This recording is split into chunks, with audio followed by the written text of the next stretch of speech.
Hoy les presentamos un resumen de los casos más impactantes del último semestre del año 2021 en Rostros del Crimen, casos en los que conocimos distintas formas de violencia.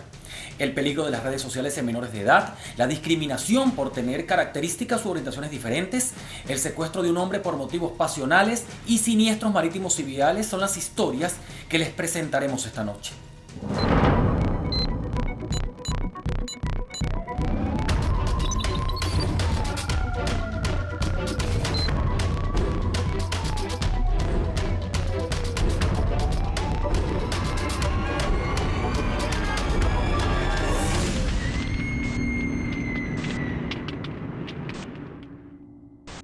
Rostros del Crimen está apegado a hechos estrictamente reales. No hay recreaciones ni dramatizaciones. Sus protagonistas hablan desde el rigor del suceso.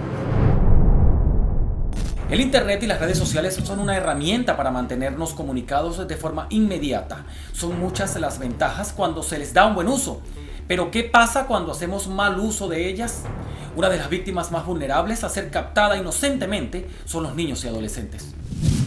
Las redes sociales y el uso de todos los dispositivos móviles va con esta generación. Forma parte de su día a día, de su cotidianidad, de la normalidad e incluye la recreación, pero también la educación. Siempre fue así, pero los padres siempre debemos estar atentos a cuánto tiempo el joven está consumiendo esta información, qué tipo de información, porque si bien, eso ya lo sabemos, si bien hay mucha información buena, hay mucha información mediocre y mucho peligro también en las redes sociales. ¿Por qué los adolescentes sienten necesidad o quieren participar en estos retos? También lo tocaron los mismos adolescentes en este encuentro. Baja autoestima, sentimiento de pertenecer, querer pertenecer a un grupo, retar, mostrar que ellos son capaces y, por supuesto, hablaron de algo que me pareció súper importante, que es mantenerse informado. Ellos quieren tener información, ellos quieren hablar de esto, ellos sienten que para prevenir los riesgos, los daños, las consecuencias negativas de tomar retos como los que estamos hablando en este momento, retos de asfixia, retos que pueden llevarte a la muerte, ellos necesitan conversar. La responsabilidad y atención de los padres es fundamental en la formación de los niños. Dejamos al niño solo, al adolescente mucho más. El adolescente además es un periodo donde los amigos prácticamente son más importantes que sus padres y mis amigos son los referentes. Las redes sociales son mis referentes. Los influencers, los cantantes, la forma de vestir y lo que han llamado la dictadura del like forma parte de este encuadre, de esta comprensión de esta nueva generación y que los padres debemos estar muy atentos. La periodista Mildred Manrique vivió la amarga experiencia de perder un familiar a causa de un juego de asfixia. Ella se fue a dormir después que mi tía le dijo que apagara el celular, que ya era hora de descansar. Ella se fue al cuarto y al día siguiente pues no sale, no se levanta, fueron al cuarto, estaba la puerta cerrada. Cuando abren la puerta pues la encontraron dentro del closet, que hay como un tubo arriba y un espacio que abajo después hay gavetas. Ella estaba metidita, ella era delgadita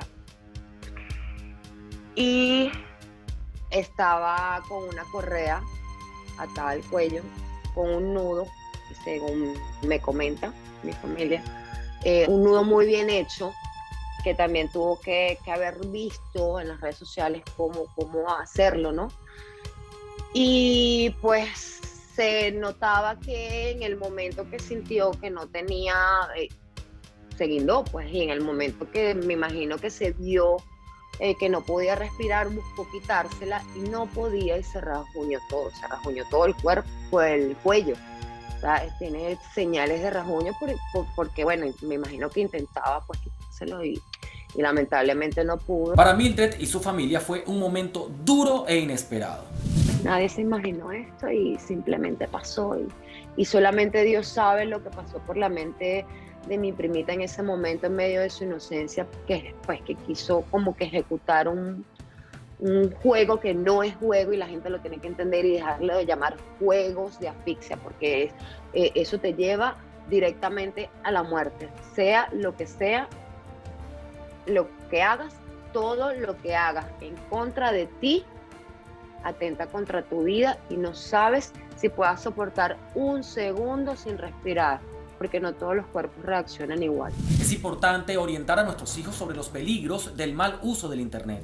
Estos retos están en redes sociales, están en Internet. Si nosotros no acompañamos a los adolescentes en este transitar, en esta investigación que ellos mismos hacen dentro de las plataformas digitales, muy difícilmente vamos a poder prevenir los daños.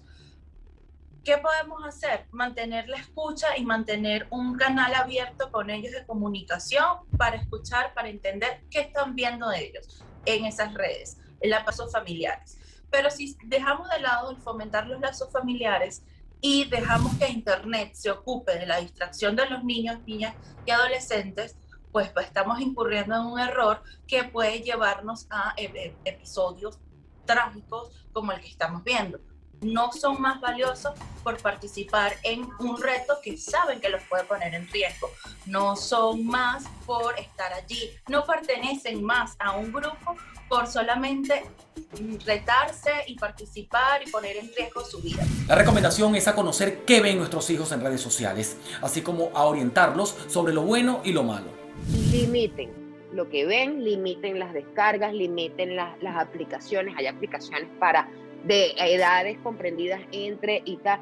TikTok, el tema de TikTok ves de todo y no es nada más, me refiero a estos retos, sino que también hay obscenidades, vulgaridades que pueden ver los muchachos y que no hay ningún tipo de control. Entonces el control se lo ponen los padres, el control comienza en casa y no es tomarlo a mal con ellos, porque al final los hijos no tienen la culpa, simplemente es parte de la cotidianidad, de la vida virtual que hay, que siempre hay una parte oscura, está la parte educativa, está la parte bonita, donde puedes ver muchas cosas y una herramienta que te funciona para múltiples necesidades, pero también está la parte oscura y ahí es donde nos tenemos que enfocar todos, en hablarle claro a los niños, a los adolescentes y decirles las consecuencias tal con nombre y apellido, porque esa es la única forma en que ellos van a entender lo que les puede pasar y no regañarlos, sino vamos a sentarnos como familia, esto está pasando, esto es verdad. Hay que poner un stop y no puedes prohibir el uso de esas plataformas, siempre van a existir. Lo que debemos es decirle a nuestros hijos que eso existe, que pueden estar tentados, que van a recibir información, así como los adultos recibimos información para estafarte, ¿verdad? Para sacarte dinero, también ellos pueden estar recibiendo este tipo de información donde van a recibir instrucciones de hacer cosas que no lo deben hacer.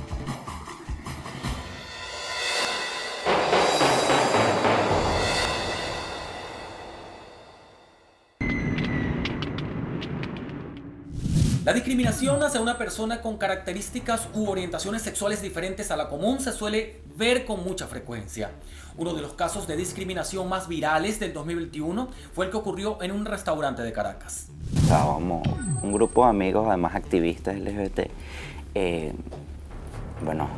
cansados del día, decidimos ir a comer, a pasarla bien en este local que además de restaurantes, tiene karaoke bailable.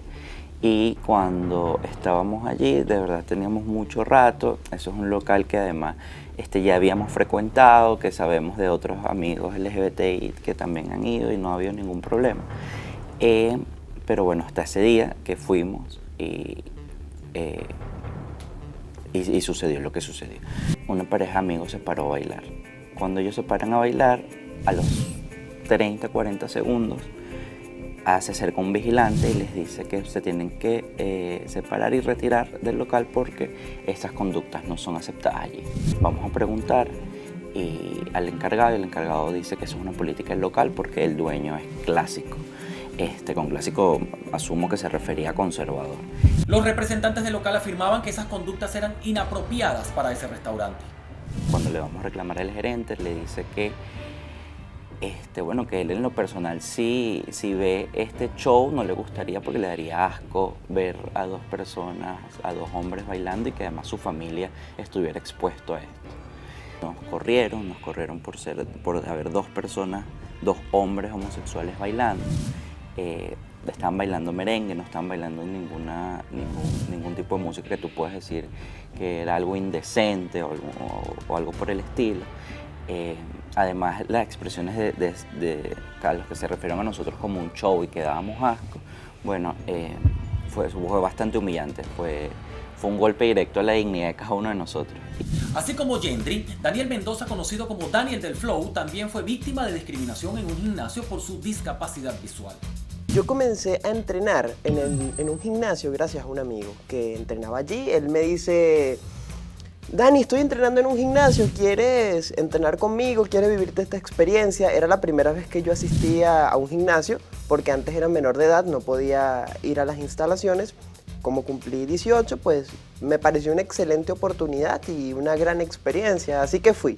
Y al principio todo fue increíble. La recepción por parte de los entrenadores fue muy buena, de hecho entrené con ellos de forma personalizada. Con las personas que estaban allí también, con la música, todo muy bueno. Pero después de 4 entrenamientos, la dirección del gimnasio me solicitó un documento en donde yo, a través de mi amigo, los exonero de toda responsabilidad en caso de que me suceda algo debido a mi discapacidad visual. ¿Cuál fue su excusa?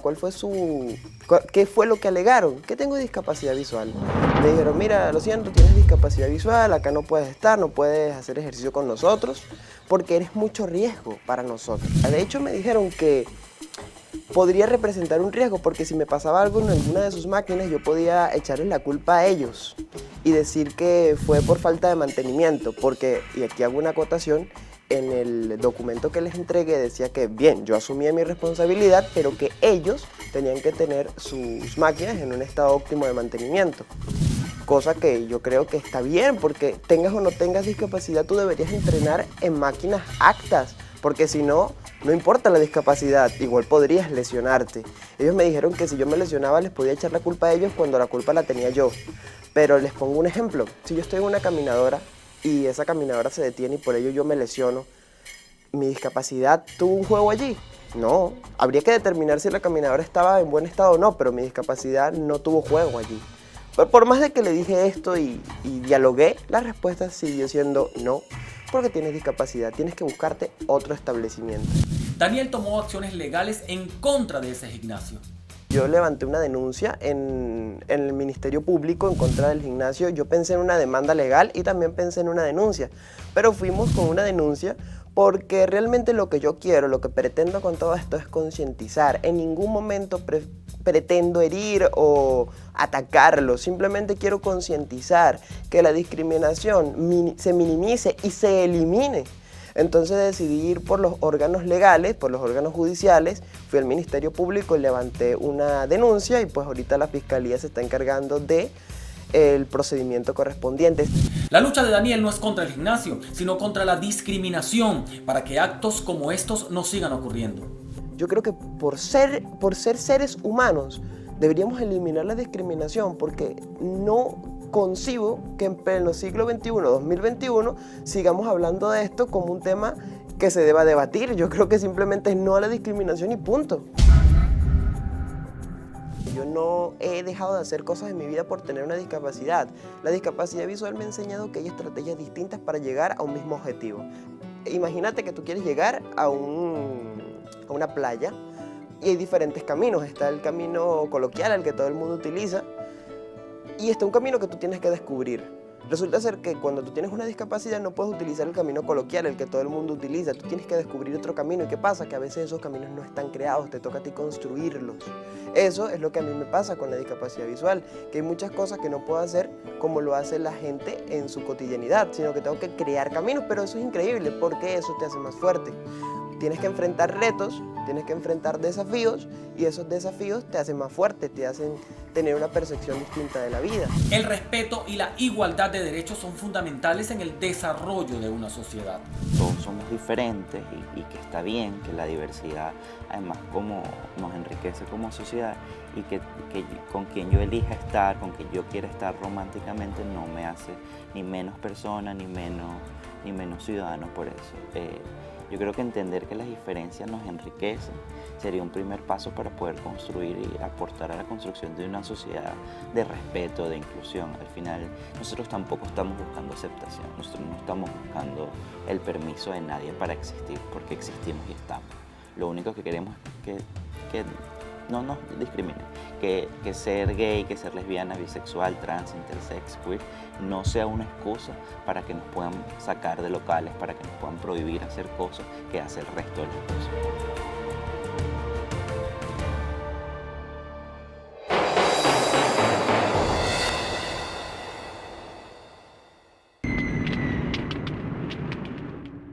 Los accidentes de tránsito ocurren diariamente en nuestro país. Algunos son leves, solo un susto de momento, mientras que otros tienen fatales desenlaces. Los accidentes de tránsito pueden ocurrir por diversos factores. Los principales son el factor humano, el factor vehicular, el factor climático y la infraestructura. Actualmente incluso se está debatiendo el término adecuado para definir accidentes viales. Hay personas que le llaman siniestro, algunos profesionales le llaman siniestro, otros hechos viales violentos, y una de las últimas que vengo estudiando con un grupo de profesionales es llamarle incidencias. Esto debido a que definitivamente el término accidente llama mucho a que fue algo por casualidad, eso que se indica muchas veces que fue por obra de Dios y del Espíritu Santo o era tu destino, como dándole una especie de halo de azar, cuando definitivamente hay una serie de factores que influyen en que ocurra ese incidente que a la final trae tanto dolor y pérdidas a nivel de vida y luego a nivel material. La vida de Luisa de la Rosa cambió por completo cuando su hija fue víctima de un conductor ebrio que perdió el control y la arrolló con su vehículo. Estábamos en un compartir que hace el Estado de La Guaira de carnaval. Ya culminando el festejo, nos fuimos hacia el carro. Ella iba con sus amigas de su edad más adelante. Yo iba unos pasos más atrás de ella, en su acera, porque había mucha gente y íbamos caminando bastantes personas. Se acercó un carro, un conductor ebrio, y atropelló a mi hija, la arrolló. Iban como con 6 amigas. Una amiga de ella, o sea, el carro la empujó, mas no pasó algo grave. Mi hija sí fue la que llevó el mayor impacto de ese choque. El motor del vehículo se desprendió, por tal motivo le desprendió las piernas a mi hija. Que si no fuera desprendido el motor, ella tuviera sus piernas. Salgo corriendo porque la gente sale corriendo, yo salgo corriendo. Cuando veo a mi hija en el piso, en eso ella se voltea y me dice, mamá, fueron unos rasguños. Ya yo había agarrado un zapato y un de ella y me tocó ser fuerte porque ella dijo, fue unos rasguños. Le dije que teníamos que esperar que nos ayudaran para irnos a casa, que así no nos podíamos ir, y esperamos media hora para que llegara la ambulancia y todos los entes que nos ayudaron en ese momento. Cuando llegamos al seguro, el médico nos informa que tenía que terminar de amputar lo que le quedaba. Necesitaba mi firma, la firmé para que me la pudieran dar viva. Y así fue. Dentro de la operación, el doctor me indica que ella se fue, que la tuvieron que reanimar. Y fue que vivió a ese terrible accidente. La pérdida de sus piernas no fue el único daño que sufrió la joven. Perder la visión del ojo izquierdo, así como varias fracturas, también fueron consecuencias de ese arrollamiento. Actualmente está adaptándose a las prótesis. Ella está en su proceso de prótesis, ya las tiene. Paralizamos porque el hueso le estaba lastimando y hasta que la operaron. La operamos y ahorita vuelve otra vez con sus prótesis y a seguir con la vida. Félix Capote también fue víctima de un accidente de tránsito que le dejó una marca imborrable. Al salir de un cumpleaños tomaron la autopista regional del centro donde ocurrió el siniestro. Eso fue aproximadamente como a las 7 de la noche. Bueno, fuimos de ahí de casa de mi abuela a allá a La Victoria. En el camino a La Victoria, el niño tiene necesidades fisiológicas y mi mamá lo tiene cargado en el puesto de adelante. Y a mi mamá le dice que mira, para que lo cambies, yo me voy a orillar para que lo puedas cambiar más rápido para nosotros seguir. En ese momento que nosotros nos orillamos, se nos lanza un Chevette negro encima a la camioneta vagonera donde estábamos nosotros. Yo iba en el puesto de atrás, iba con su otra hija mayor, y yo lo único que recuerdo es el momento que ella aceleró el carro, ella aceleró y se lanzó hacia la cuneta en la regional del centro y el carro dio 3 brincos. El impacto lo dejó inconsciente, pero en los pocos minutos recobró el conocimiento. En ese momento yo desperté y había un señor que estaba llamando por teléfono, llamando a emergencias, y yo me sentía súper así empecostado. Yo tenía una camisilla blanca. Entonces cuando hago así, obviamente te podrás imaginar que la mujer es más escandalosa. Yo cuando me veo así encima y veo mi mano así, digo, mamá, mira lo que pasó en la mano. Mi mamá se asustó, tenía la mano totalmente triturada porque yo supongo que en mi inercia del golpe, yo me sostuve debajo de la parrilla del asiento de la camioneta y eso me trituró los dedos por completo. Mi mamá me agarra y me ve y me dice, no te vayas a soltar la mano. Entonces me pegué la mano del pecho y fue que llegó un jeep de defensas de protección civil y en ese momento ese jeep de protección civil fue que nos llevaron al Hospital de La Victoria. En el Hospital de La Victoria no había cirugía de mano. Después de ahí mi mamá empezó a moverse, mi mamá también pertenece al grupo de vieja enfermera y su amiga también es médico cirujano, entonces empezaron a moverse y todo eso. Y me pasaron del Hospital de La Victoria, me lo pusieron al Hospital de Maracay. En el Hospital de Maracay tampoco había cirugía de mano. Entonces mi mamá toma la abrupta decisión de llevarme a Caracas porque si no iba a perder el brazo. Félix perdió los dedos anular y meñique producto del accidente.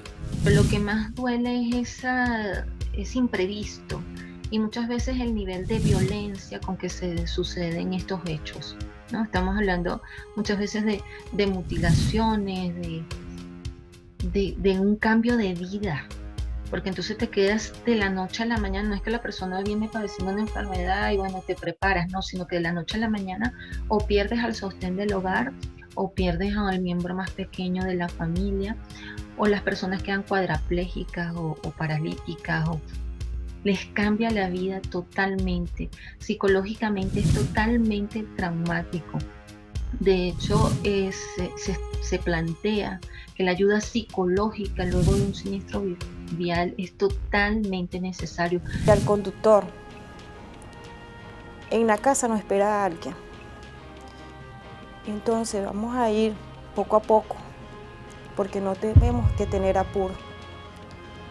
La vida es muy linda y hay muchas experiencias muy bonitas para que de repente la cambies por un segundo y le cambies la vida a esa persona por un segundo.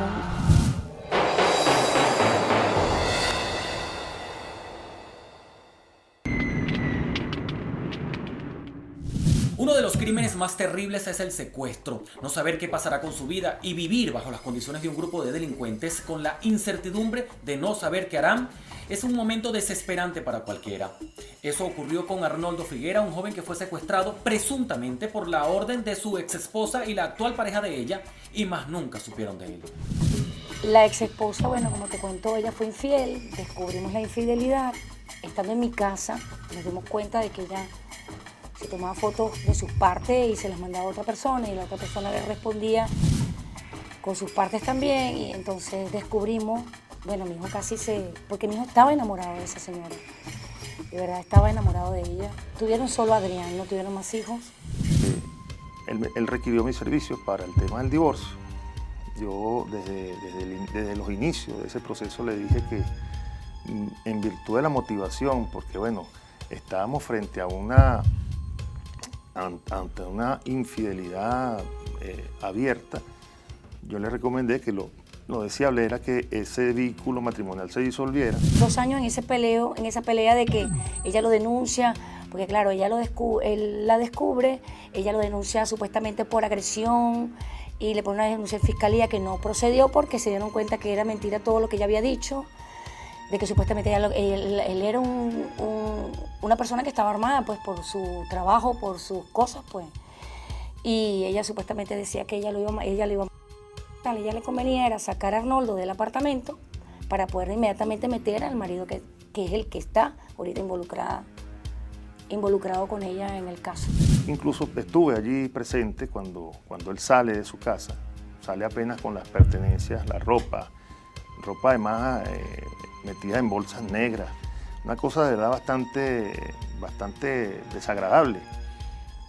Y bueno, posteriormente nos enteramos que en la tarde de ese mismo día, quien ahora es su pareja, ingresa al apartamento. Arnoldo se había separado, la exmujer se quedó con el apartamento y la custodia del niño era compartida. Ella le pidió que lo buscara un día antes al que le correspondía por acuerdo legal. La mamá del niño comienza a llamar como a las 6 de la mañana con insistencia de que ella necesitaba que buscara al niño ese viernes. Yo le digo, bueno, pero es que no hay problema, incluso mejor, pasas una noche más con el niño, vamos a hacer las cosas que tenemos que hacer hoy, no son muchas. Y yo creo que al final de la tarde estamos desocupados y los puedes ir a buscar. Se acerca la hora de ir a buscar al niño, una hora muy puntual, 7 de la noche, teníamos que estar ahí, según instrucciones de la mamá del niño, a buscarlo. Cuando nos estacionamos en el sitio, bajan al niño, lo baja su abuela, la mamá de la madre. Yo quedo justo al frente en la camioneta, esperando que le entreguen al niño, él baja, se acerca, lo carga. Obviamente ignorábamos que había una patrulla de tránsito parada como a media cuadra donde estábamos nosotros, que cuando lo ven que él baja y carga al niño, se enciende y se le acerca. Él se entrega, lo esposan y lo meten en la patrulla. Giovanna estaba dentro del vehículo al momento del secuestro.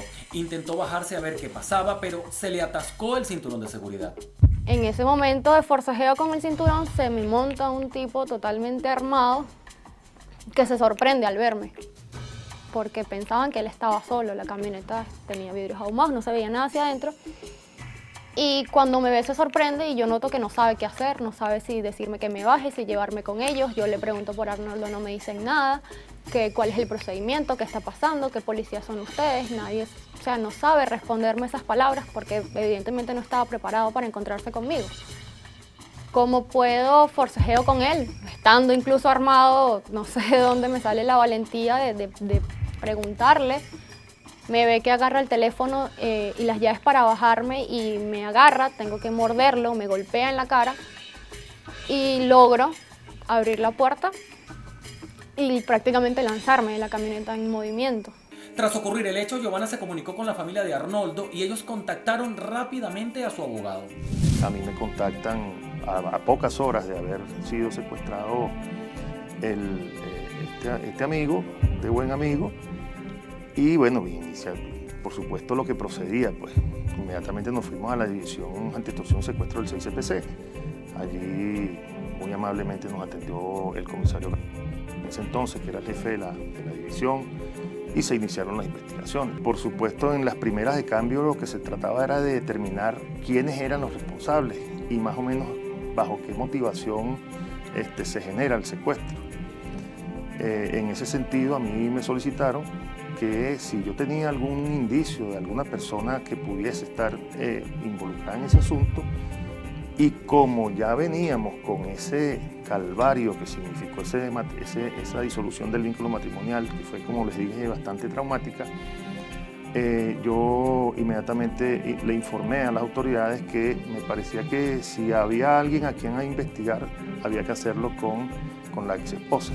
El 6CPC me dice y me informa en ese momento de que se dan cuenta de que es un secuestro atípico porque no era por dinero. Ellos se dan cuenta de que se lo llevan a él es porque no era por dinero, porque si no se llevan al niño, si hubiesen querido rescate. En las investigaciones se encontraron conexiones telefónicas que vinculaban a la pareja de la ex esposa. Por la telefonía, ese número llamador, el llamador 1, que así se llama, llamador 1 y llamador 2, terminaron siendo vinculados con el teléfono de ella y el teléfono de quien es actualmente su pareja, que también está acusado por la autoridad material del hecho.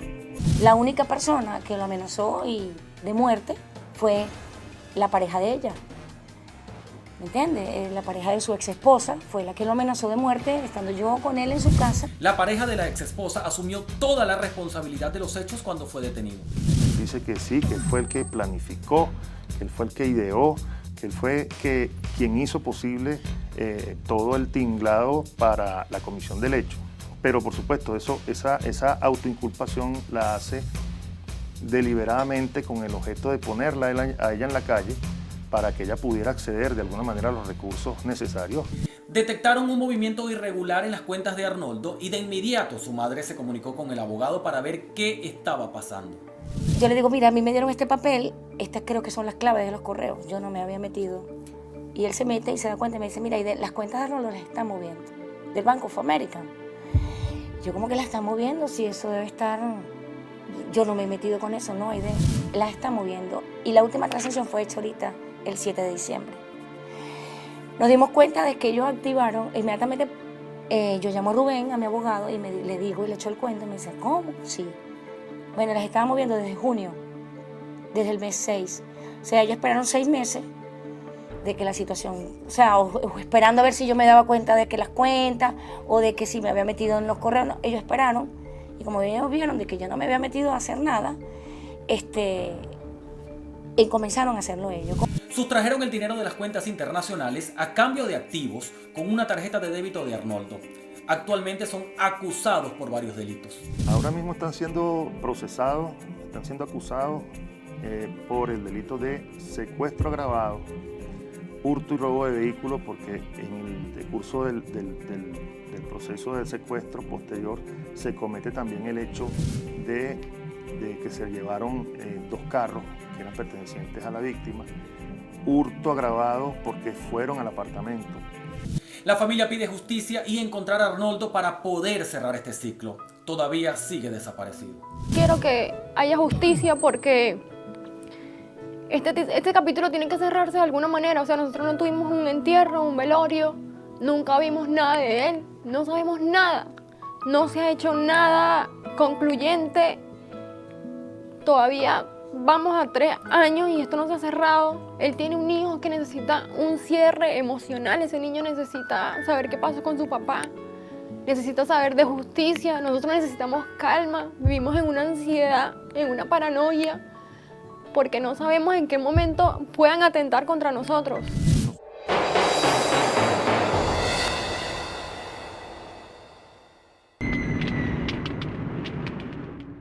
Como último caso de la noche tenemos el de la embarcación Thor. El 3 de septiembre del año pasado una lancha zarpó desde Higuerote con destino a la isla de la Tortuga con 9 personas a bordo. Una falla en los motores fue el detonante. Era un grupo familiar que iba de paseo desde Higuerote hasta la Tortuga. Ellos salieron el viernes 3 de septiembre. Inicialmente se dijo que eran 8 los que iban en la embarcación Thor. Posteriormente, una vez que se conoce sobre el lamentable siniestro, se da a conocer que había un 9º tripulante, cosa que además llamó la atención no solo de las autoridades, sino del resto de la opinión pública. Sucede que salen estas embarcaciones y la embarcación Thor presenta algún inconveniente en los motores. Esto hace que retrocedan y que las familias que los acompañaban en la otra embarcación pues siguieron su rumbo hacia la Tortuga. La embarcación zarpa de Puerto Encantado, zarpa con su con su zarpe autorizado para 8 personas, van 9 y sale, pero sale junto con otra embarcación. No es que son amigos, hermanos del alma y van junticos, no, sino que iban para el mismo sitio y se ponen de acuerdo, bueno, vámonos más o menos juntos, por si acaso. Perfecto, y salen los 2. Después de pasar el Cabo Codera, la lancha Thor decide regresarse y le notifica a la otra que bien, que voy a regresarme. Y la otra continúa en dirección a la Tortuga. No sabemos por qué se regresó, no sabemos lo que dijo este capitán de la otra embarcación o el patrón, porque nosotros no lo hemos entrevistado. Pero la muchacha tampoco sabe, Verónica, la que es sobreviviente, por qué se regresa. Ella lo que dice es que ellos se regresaron y de repente a bordo todos dijeron, no, vale, vámonos para allá, como motivando a volver a tomar rumbo. Ella habla de entre unos 10 a 15 minutos de navegación de regreso, decide después volver a poner rumbo a la tortuga.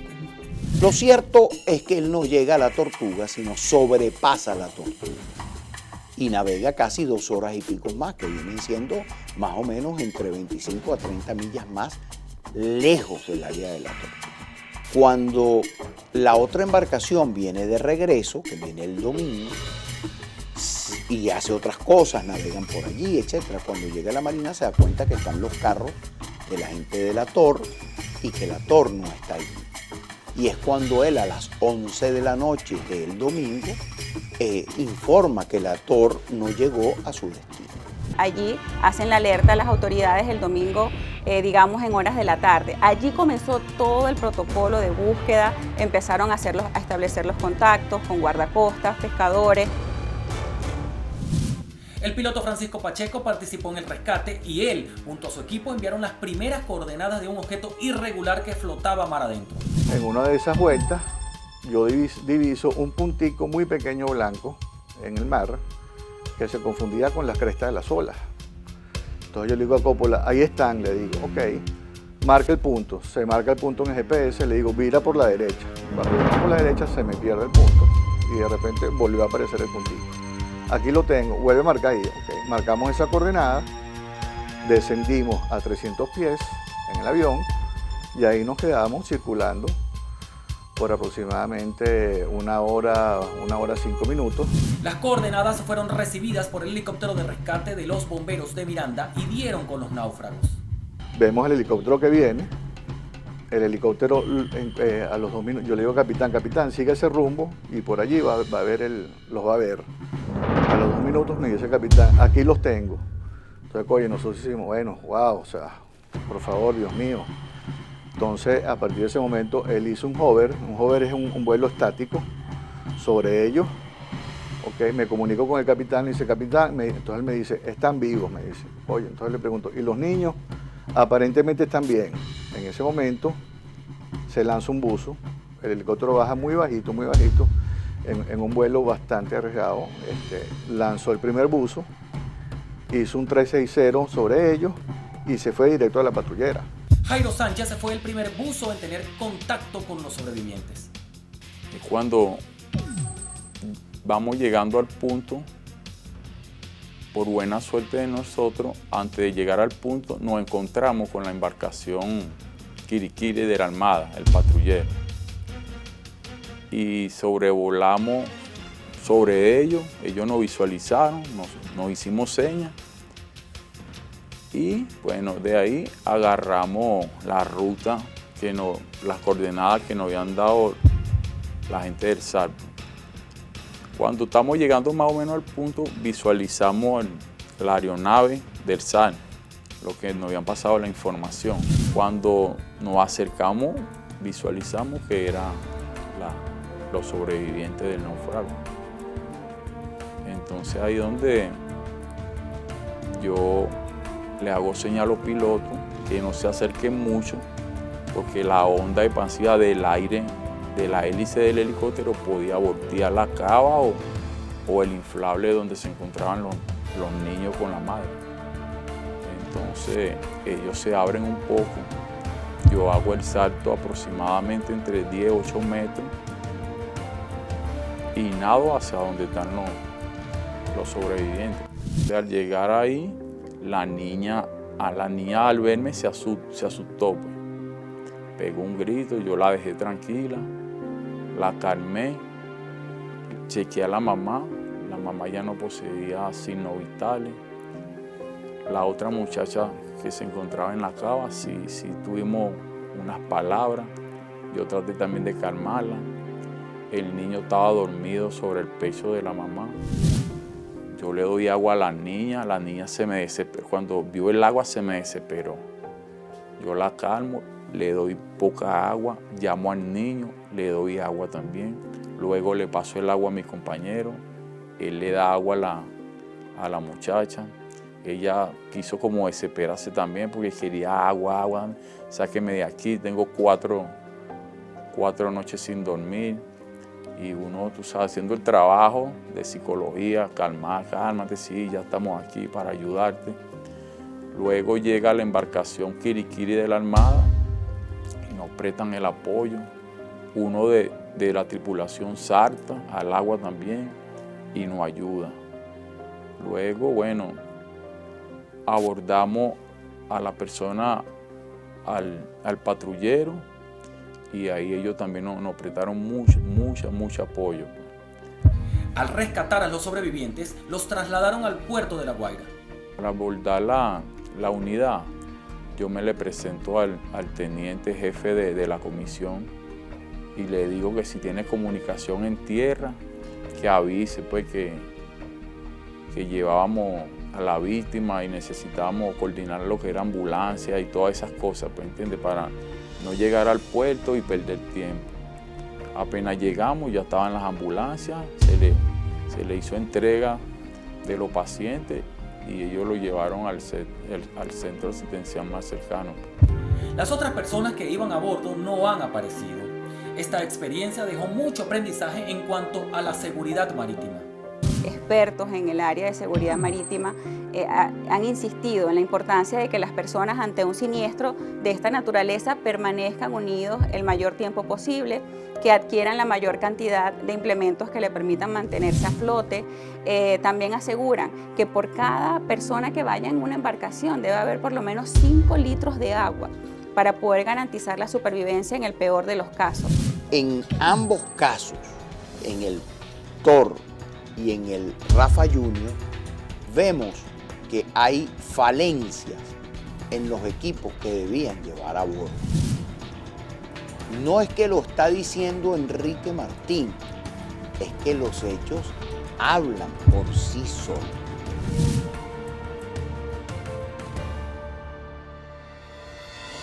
Hemos llegado al final del programa por esta noche, siempre agradeciendo su fiel sintonía. No bajemos la guardia, recuerden que debemos continuar con las medidas de bioseguridad para evitar el contagio del COVID-19. Recordemos que mientras más lo ignoremos, más fuerte se hace. Nuestras cuentas están activas en todas las redes sociales con el usuario @RostrosDLC. También pueden interactuar con nosotros usando la etiqueta RostrosDLC. Mi cuenta en Instagram es @soyDavidRamírez. Las cuentas de mi compañera Angélica Lugo en Instagram @AngélicaReporter y en Twitter AngélicaReport. Nos vemos la próxima semana cuando nuevamente nos sentemos frente a frente con los rostros del crimen. Paisajes hermosos donde se sustenta el crimen. Hermanos se atacan entre sí con proyectiles. Tensión en la situación, se sobrevive dando mucho más de lo poco que recibes. Mueren jóvenes, su madre llora. Plegarias no callan el cantar de la flor. Y las generaciones se pierden con el paso de las horas. Y ahora, unos son presas y otros devoran. Calles de sorpresas como la caja de Pandora, donde mantengo la esperanza a pesar del diluvio. Y la superación y el estudio como refugio. Sigo caminando en estos suelos sin que me detenga el miedo. Mis palabras son reflejos, entiendo lo que siente el pueblo porque soy parte de ello. No importa color ni pensamiento, es el mismo espejo. Voceros de los que quedan, también de aquellos que partieron. Unidad es lo que quiero, espero.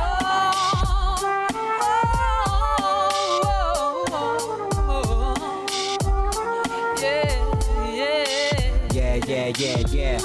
Subjetivo quien produce. Proverso, Valeria Áñez.